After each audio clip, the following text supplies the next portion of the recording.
Ishue koi Oruma mokoi Nakbana toa defa vorungwe burwekbe Ishue koi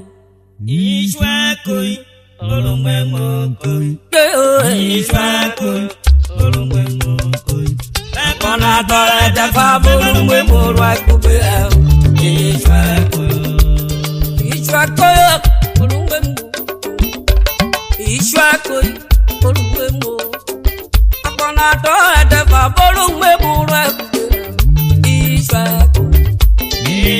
koi Oruma mokoi Agbára yo agbára melu Ekela Nakbana toa defa vorungwe Iroto Ogboso ejofo Ishue koi Oruma mokoi Ishue koi Oruma mokoi Nakbana toa defa vorungwe burwekbe Ishue No wa be yo me Ishue koi Oruma mokoi Biaroru Ye biaroru Ye freru Ye freru Yo wo ero wo ya kyo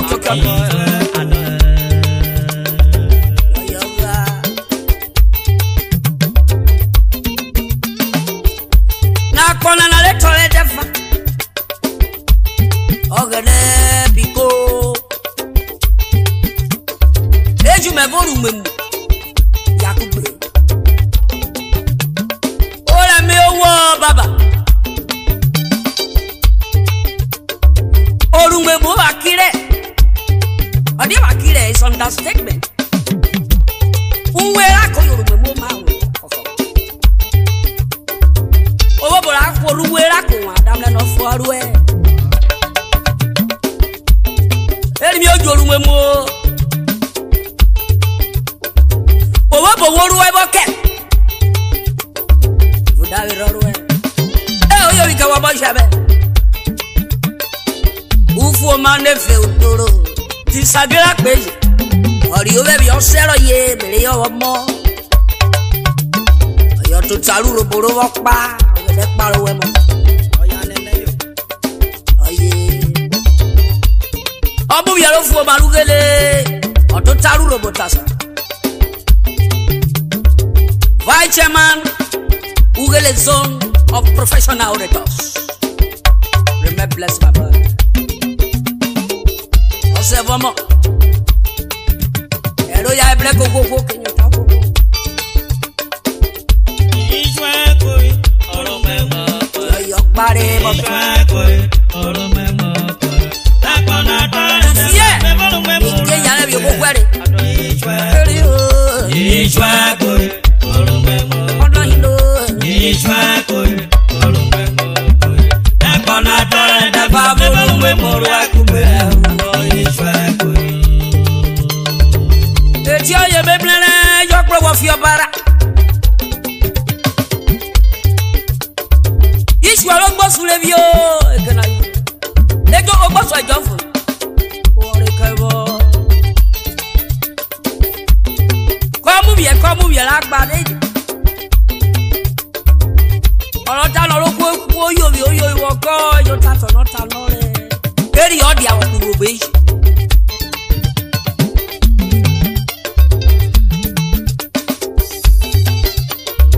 Ufu ọmọdé rẹ̀ wà pé yẹ́rẹ́wẹ̀. Wọ́n rí yóò pẹ́rẹ́ sí ọ̀gẹ̀dẹ̀gbẹ̀. Etí abẹ́ ta lọ. Olùmọ̀bù náà rẹ̀ dẹ̀ pẹ́rẹ́ gba ìpè mi ìwé àjẹ́rẹ́ wọ́n dẹ̀ kẹ́ ẹ̀ pa yìí o. Obe vulo lo we voche ko Okigoro bowe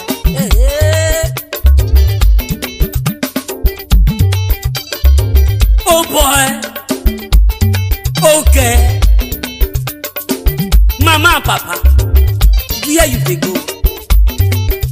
You dey go Agbo abi you dey go Odisha From Ogara go all these places when I dey call show or from Onisha come back to Ogara or you won't hire your vehicle what would only motor move pass What Look your no transport services Igbo is a Igbo one This the answer to all this Nothing to you Go away, Jare. no kambaye. Badi ake wevere to. Oruto dem. Olorogun Moses uku edejo. Joe preacher one of Agbaro Great Kingdom. He's a brother. You are remain blessed. Get to wherever you are waiting to go. Uko kule wo yole tole.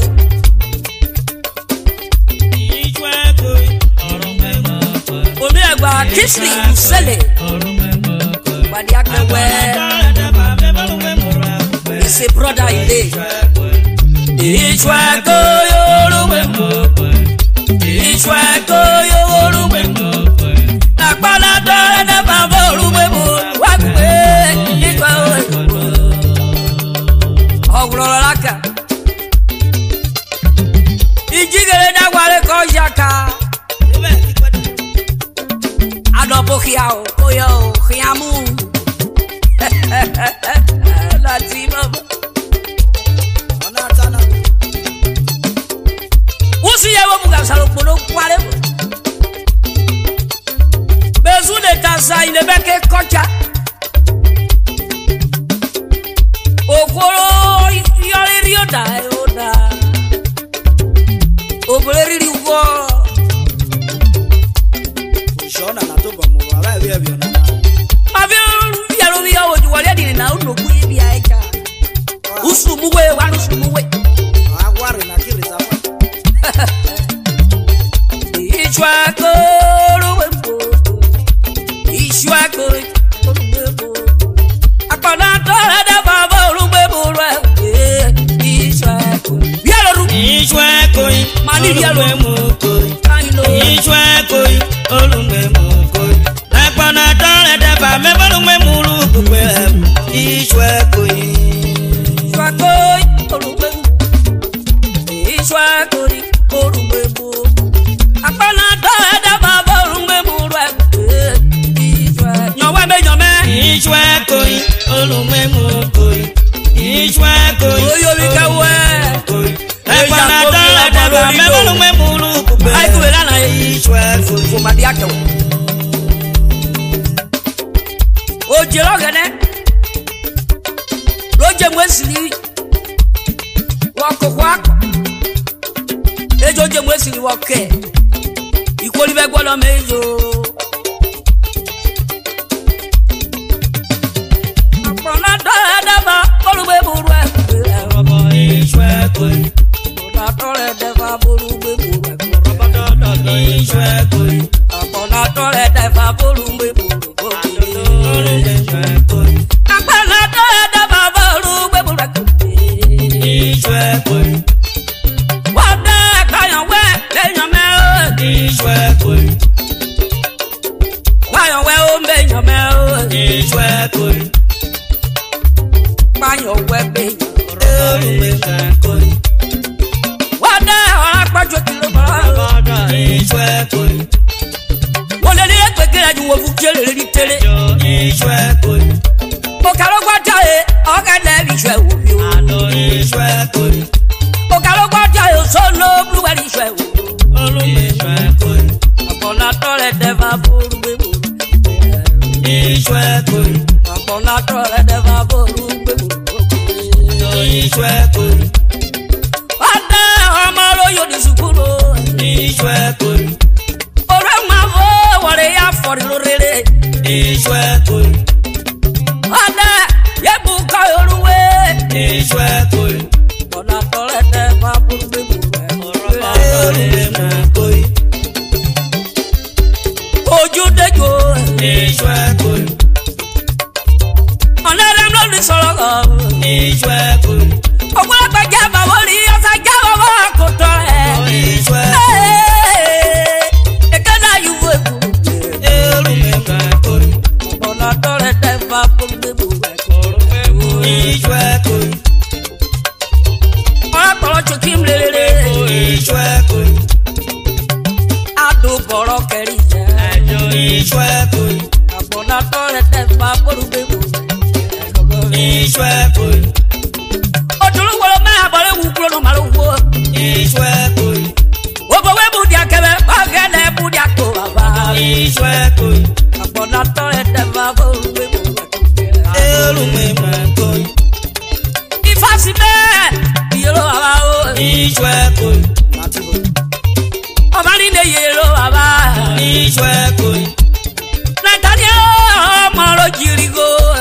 Ishue koi. Ama mem yeruwe. Oju dubluwe. Ishue koi. Oromu pa owe. Ejo mu dia be kira kie. Ishue koi. Ewe moge ni yorio. Ishue koi. Aponda tole te va borugbe borugbe. Koi. Ama me woju dubluwe. Ambe pare ambe. Ishue. Okiri go ma menda. Ambe pare. Ishue koi. Aponda tole te va borugbe borugbe. Nati organization da sala kare pa kare bi okawari ejo. Ishue koi. Asari pass be pare. Flobu we bi okigbe. Ishue koi. Edekele mo mi wa kom ya wa. Egbe ko. Ishue koi. Edekele tula be bari e mo ndare so wa ko boru. Akona to ete fa boru gbe boru. Ishue koi. Ya be to